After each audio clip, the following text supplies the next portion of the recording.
From teenage sleepovers to college weekends, Vera Bradley was a closet staple for a generation of buyers in the early 2010s. But while the brand has clear intentions of modernizing its marketplace with trendy new items that appeal to a once loyal consumer base, now all grown up, the revered accessory brand just can't seem to grab people's attention. My name is Elizabeth Grace Coyne, a writer, editor, and journalist, reporting on the intersection of fashion, culture, technology, sustainability, and business.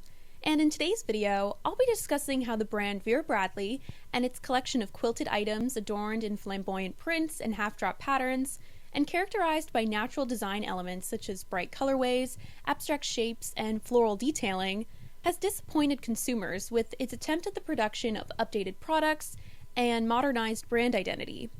I'll be breaking down the history of Vera Bradley's now antiquated merchandise, the recent popularization of similarly soft handbags and accessories, and the brand's attempt to give their product line a new life with a now nostalgic consumer demographic.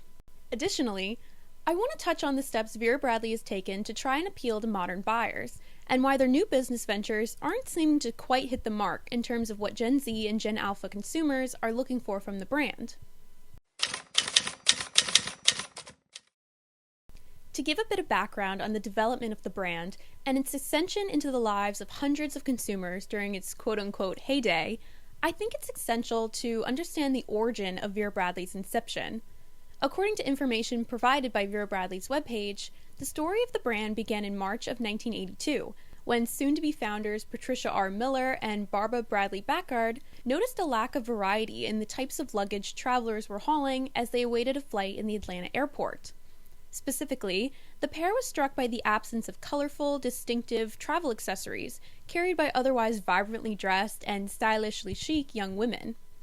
Jumping on this gap in the marketplace, Miller and Backard began sketching, designing, and sewing bags using fabric from Joann's, sending them to their teenage daughters away at college for an impromptu product testing, and quickly turning a small sum of $500 into the business recognizable today as Vera Bradley.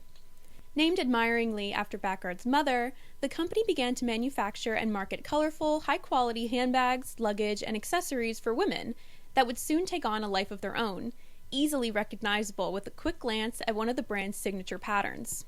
In addition to my own personal experience using Vera Bradley bags consistently during my childhood in the early 2010s, throughout my time in college, and even now, there's a well-documented appreciation of the brand's high-quality travel items that last a lifetime on social media. A common thread connecting the hundreds of videos showing off one's vintage Vera Bradley duffel to the camera is the universal experience consumers have with the bag's Mary Poppins-like structure. In comparison to almost every other popular or more modern weekender bag on the market, Vera Bradley duffels fit everything you need without fail every single time. After some time researching this unexplainable phenomenon almost every owner of a Vera Bradley bag has experienced, it seems the most logical explanation, besides magic, is the sturdy yet flexible design of the quilted cotton outer walls, in addition to the strategic zipper placement of the main compartment and the seemingly endless amount of inner and outer pockets adorned on every bag. It definitely seems that the unbeatable quality of Vera Bradley bags is the reason consumers like myself still use the pieces acquired during our childhood, at the cost of memorializing whatever print took our fancy at age 12. But despite all this, a persistent question remains. Why doesn't this admiration of Vera Bradley's clearly well-manufactured product line result in any new purchases from the brand? This question is even more remarkable considering the recent popularization of quilted goods. In addition to the infiltration of quilted items within the luxury retail market with brands like Coach introducing them regularly into their product lines, the trend has taken off from all angles. Starting roughly in the summer of 2024, there's been a significant uptick in the popularity of quilted items, most notably quilted cosmetic cases and tote bags in ditzy floral prints, minimalistic gingham designs, and other cutesy patterns adorned with bits of lace, ribbons, or bows. A simple search for the phrase quilted bag on TikTok garners thousands of results, from consumers excited to shop the trend to sewists showing off their own individualized version of the easy-to-make pattern. In addition to the growing acquisition of these quilted items through traditional purchasing channels, I wanted to note the particular growth of quilted bags as DIY items. Personally, I myself am a seamstress and am pretty up to date on what is trending in the sewing space online, constantly gathering inspiration and looking for new projects to work on.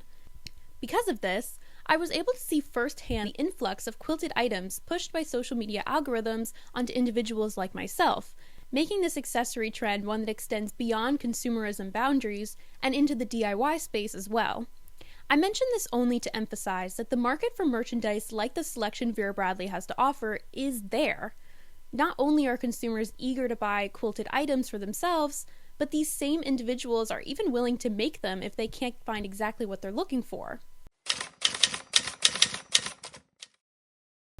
Clearly, Vera Bradley has seen this opening in the market for simplistic quilted cotton accessories in adorable prints.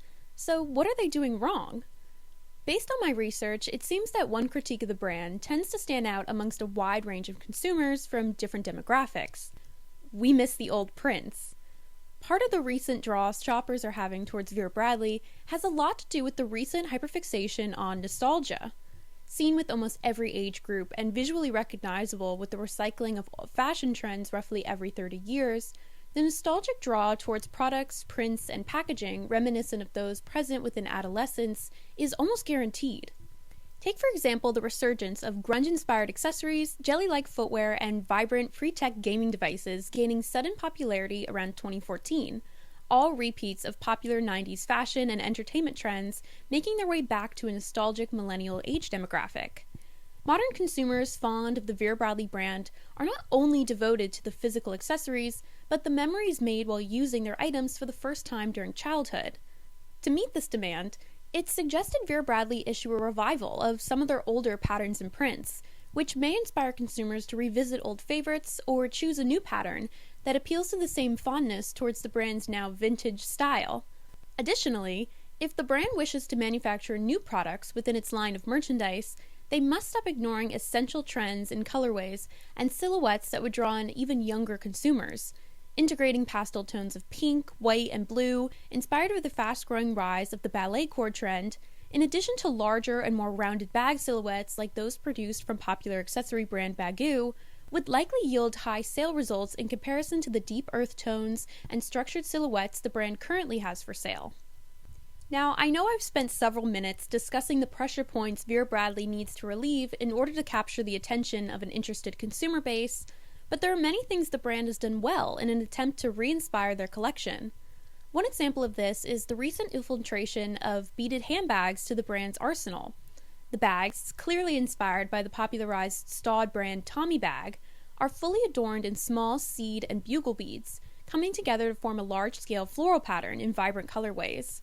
This addition, similar to countless other retailers' attempts to replicate its success with the manufacturing of similar beaded items, is a step in the right direction of considering the multifaceted wants of the consumer. Not only do individuals want to see what Vera Bradley has done in the past, they want a fresh iteration of what the brand is capable of creating as we move into the future. As I continue to see Vera Bradley advertised on social media, with popular content creators showing off their recently acquired tote bags, it's my hope that the brand begins to rethink their approach to a modern-day rebrand, taking into consideration what consumers are actually looking for from the once-beloved accessory giant. Thank you so much for watching. Again, my name is Elizabeth Grace Coyne, and I hope you enjoyed this video.